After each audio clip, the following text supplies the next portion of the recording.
Like a majestic old tree, older adults have experienced and survived decades of changes in their lives. They are a source of great wisdom in dealing with the grief and loss all humans must endure if they live long enough. In order to personally understand the grief and loss issues experienced by older adults, this group is participating in a grief and loss sensitivity exercise.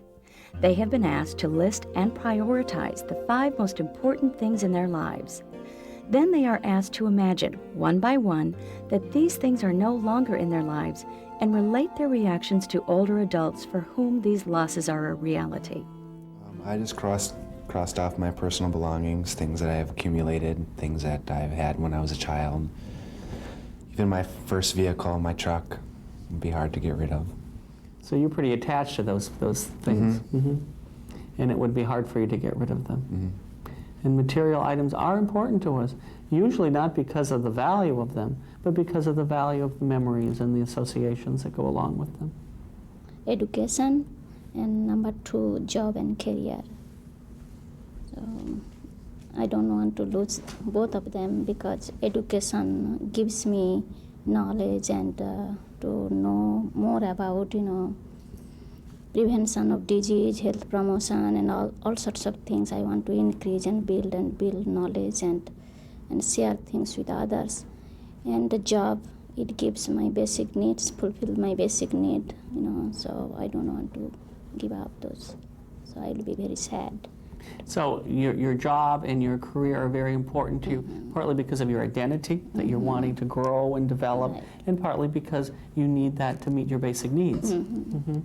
So part of what we're concerned about at any age is being able to have the economic stability to provide for ourselves and to have the level of lifestyle that we want. Right. Number 3 is running. I run marathons. 11 so far. I run almost every day. I was interviewed several years ago when I turned 50 by a local TV station at the beginning of a marathon, and she said, "Why would a woman your age want to run 26 miles?" And I didn't know what she was going to ask me, and my first thought and response was, I not only want to grow old gracefully, but I want to grow old energetically. So those are really important, and my work, again, with older people is very important to me because I'm getting older and I feel like I have such a close attachment to these people. And I've always felt like that, though, all my life, about the older generation. Somehow I connect with them. And all of that ties into my mental health. If I lost my job now and my ability to run, I would become quite depressed. And I can't imagine how I could go on. We talk a lot about the grief and loss with the death of an individual, but what we don't talk about is what happens to an older person that is able to be totally ambulatory to care for himself, and then something happens such as many of our community members have diabetes and they have early onset, so they're living with complications of diabetes for 20, 25 years. Many of them then have an amputation. Sometimes not only of one ankle, leg, but sometimes both. What that then does to them is something, again, that can happen at a fairly early age at 50, 55, where they still have many productive years left, except their whole image of themselves has changed. I have found in the facility that I work at that people go through a grief and loss in the changes of their bodies. Losing your eyesight, stroke victims no longer being able to walk. There's a lady that I've spent very much time with whose eyesight, she's blind in one eye and almost blind in the other eye, and her life was gardening. Gardening was everything to her, and now because of her eyesight, she is no longer able to do her gardening. So I think we also need to know that grief and loss also goes along with the changing of our bodies. Here, a group participant is restrained in a wheelchair with simulated vision and hearing loss in an exercise designed to teach younger adults about the effects of sensory deprivation experienced by many older adults due to the physical effects of aging. It was really frightening for me. And I did find myself feeling really nervous right away. I mean, even though I knew this was an exercise, I couldn't see anybody clearly. I couldn't hear a thing anyone was saying, except once in a while a word from you. And I found myself fidgeting. I couldn't help but fidget. I was incapable of doing anything for myself. And I couldn't hear. I didn't know what people were talking about. That really bothers me when I can't hear what people are talking about. And to look out there and see blurs when I know what you all look like. I kept focusing on you. Maybe it was because earlier you talked so much about caring, and and then you have the black hair, and I thought, she would care about me. I was thinking that. Hearing loss is the most problematic of all the sensory losses. They become paranoid. People are talking about them. The problem with depression, social isolation, all those issues. A lot of working with people who are experiencing sensory deprivation is just common sense stuff. But it's important for people to have access to large print materials, to have access to headphones and headsets where they can amplify sound so that they can hear it and listen to the kinds of music that they enjoy listening to.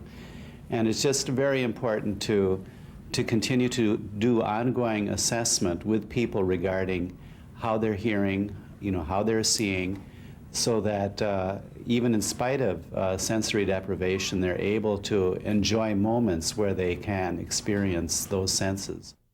Another level of grief involves the loss of friends, family, and pets. I cross out number 3 for my relatives, number 4 for my childhood friend and best friends who are still back in the Philippines. I kind of dream about, about them. I wish they're over here, or I can be with them anytime I want to. I don't know whether it's a feeling of homesickness or something like that, but once in a while I dream about them. Mm-hmm. I want to be with them. So those are the feelings that I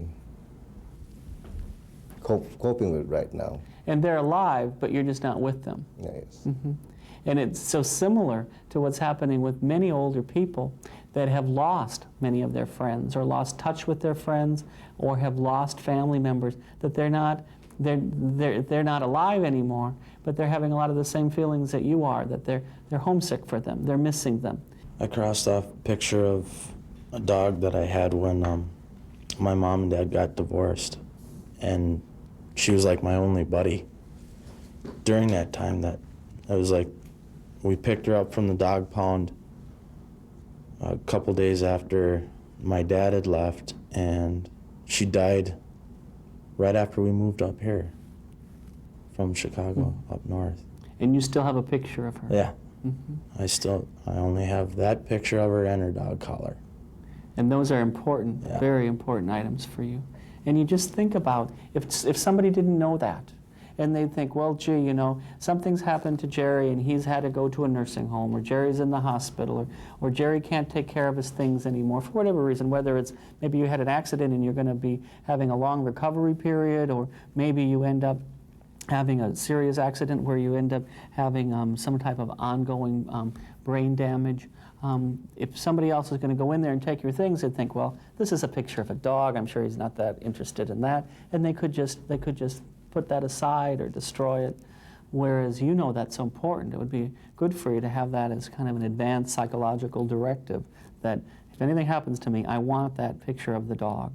My number 1 is my husband, and right now, so I'm 56 and he's 59, and we're looking at retirement.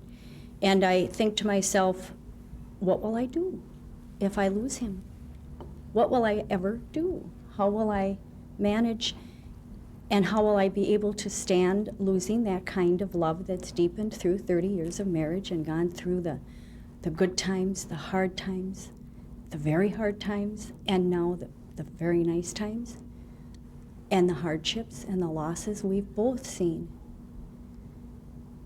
And I feel that when I talk to some older people where I work and they've lost their spouses. When spouses come to visit and a wife or a husband has Alzheimer's and that person dies and that spouse is alone, and some of them still call me long after just to talk to me.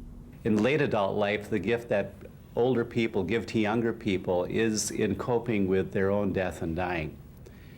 And people who have grown up in generations before ours were much less encapsulated from those who were dying and have very often much more experience with death. I remember one older man who I was talking to, he said, there came a point where I knew more people who were under the ground than above the ground. And then later on in life, even later, he said, and there are very few friends of mine who are currently alive today. But over the years, this person had built up powerful spiritual resonances, great strength and stores of character that helped him to cope with the passage of life and this passage of time, the passage of friends, so that when it came time to facing his own death, he was able to accept that with a degree of grace and a degree of calm. 75% of older adults believe that religion is important. In Southeast United States, that's up to 90%. Over half the adults age 60 and over attend church every week, or church or synagogue. 50% of that population pray in addition to saying table grace during meals. 25% read the scriptures every day. And so religion is, by all accounts, a very, very important part and considered to be very valuable in coping in late adult life. Death, as we see in Eastern culture mostly, there's a part of life. Once you're born, you're going to die, so we don't think too much about it. Just like it's going to come, it will come. And other thing is like, older person dies, then it's this kind of celebration. In the American Indian communities, by and large, there are so many different crises and trauma on an everyday basis. Many elder Indian people are very skilled and very accustomed to handling grief and loss. And oftentimes, especially when there's a death of a family member, it's truly looked at as a celebration. Most importantly, I think, with the whole issue of grief and loss is that it is felt that there is a spiritual journey that the Creator has allowed a family, an individual to be going through. And so death is looked at as something that is an honored process that's given to an individual who has really earned that right. And so there isn't so much the grief with dying as there is grief and loss at some of the other lifetime things that are just never experienced by many Indian people. Multiple losses and losses that disrupt the expected life cycle, such as the death of a child, compound grief and loss. I crossed off my home, which is a big thing, but compared to everything else, it was just kind of a material type thing. So. Mm-hmm. But your home is very important to you. And how long have you had your home? 3 years. 3 years. So you're still putting things in that home. You're still developing that home. You're in early adulthood. Mm-hmm. So that makes sense for you. And maybe you'll be in that home for 20, 30, 40 years. Who knows? But right now, it would be very hard to give that up. And most often it's difficult for people to give up their home. And many older people face that threat, either because of economic reasons or because they don't feel they can take care of it. Sometimes an older person will become depressed and they'll go to their doctor and say, oh, I'm so depressed and I can't keep up my house. I'm worried about the roof. I'm worried about the basement. I don't have anybody to do the yard. And the doctor says, well, sell your house and move into an apartment. And that's going to really help you. That'll be great. Well, that's not always the solution, because sometimes what they need to do is find ways to solve these roof problems and solve these yard problems. And maybe if they're already depressed, they're obsessing about them a little too much anyway. And when their depression is treated, they would want to stay in that house. But because they followed the advice and they sold the house and moved to an apartment, their grief and loss became compounded. And these cumulative losses contributed to their further depression. My mother was a very strong-willed person, and within a period of 3 years, she lost a son, a daughter, her husband, 1 dog, 2 dogs. And when that last dog went, all of a sudden she was seeing bears out the window. She had to go feed the deer, the bears. She had to get up the hill because it was time for Papa to come home, what she called her dad. She just wiped out everything and went back. Well, my son was only 5 months old, and it happened very sudden. That's why, and I've lost a son-in-law the same way just last year, and a sister and a brother. This is very fast. Mm-hmm. And I think when you don't get to have that closure, it is very hard to accept for forever, I think. There's a difference of how one handles grief and loss. It depends upon one's attitude about the coping mechanisms that one has developed throughout the lifespan. If you look back, pretty much you're going to do what you've done before. But if there's off-time losses, those are much harder.